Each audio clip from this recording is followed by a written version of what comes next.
দীর্ঘদিনের এক নিঃশব্দ লড়াইয়ে জড়িয়ে আছেন ছোট পর্দার জনপ্রিয় অভিনেতা ফারহান আহমেদ জোভান। রঙিন পর্দার উজ্জ্বল হাসির আড়ালে চলছিল এক নির্মম বাস্তবতা। দীর্ঘমেয়াদী এক অসুখে ভুগছেন তিনি, এমন খবর নিজেই জানিয়েছেন সোশ্যাল মিডিয়ায়। কষ্টের সে স্বীকারোক্তির পাশাপাশি উঠে এসেছে মানুষের প্রতি সহমর্মিতা আর ভালোবাসার আহ্বানও।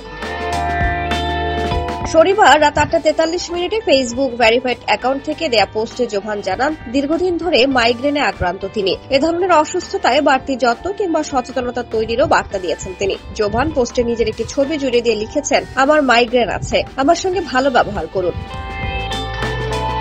আমরা ভালো থাকি বা কয়দিন, বেশি গরম পড়লে আমাদের মাথা ব্যথা করে, আবার বেশি শীত পড়লেও মাথা ব্যথা করে। এখন বৃষ্টির সিজন, বৃষ্টির পানি মাথায় পড়লেও মাথা ব্যথা করে। তিনি আরো লিখেছেন, মাইগ্রেন রোদে গেলে বাড়ে, আগুনের তাপে বাড়ে, চোখে আলো পড়লে বাড়ে, খুব সাউন্ডে বাড়ে, একটু এদিক সেদিক হলেই ব্যথা এসে হাজির। তাই বলছি, যাদের মাইগ্রেন আছে তাদের একটু স্পেশাল কেয়ার করা উচিত। আমাদের জীবনে কিন্তু শান্তি খুব কম থাকে। এবারের ঈদুল আজহায় তার অভিনীত আশিকি নাটকটি ব্যাপক সাড়া ফেলে দর্শকদের মাঝে। এই নাটকটির video sharing platform YouTube trending এ কয়েক সপ্তাহের শীর্ষে ছিল। এতে তার সঙ্গে অভিনয় করেছেন নাজনীন নাহার নিহা।